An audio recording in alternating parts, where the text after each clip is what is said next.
மச்சான் உன்னை அச்சான்ல மெக்கானிக்கு இன்னைக்கு அவன் நான் பொழகிறேன். என்ன பண்ற? பொழக்கிறேன். நான் பொழக்கிறேன். நீ என்ன நடக்குதுன்னு மட்டும் பாருங்க. சரி மச்சான், நான் பாக்குறேன். ஏய் வெளியே வாடா. ஏய் சொல்லு மச்சான்.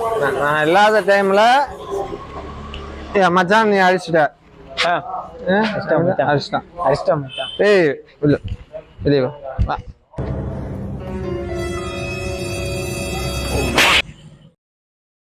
இவன் இருக்கிற சைஸுக்கு நம்மளை எடுத்து முழுங்கி சாப்பிட்டான் போலயே. தண்டி அண்ணன் எவ்வளவு நல்ல மனுஷக்காரரு. அவன் இனிமே ஏதாவது பிரச்சனை பண்ணானா நீ ஏன்ட்ட சொல்லணும்.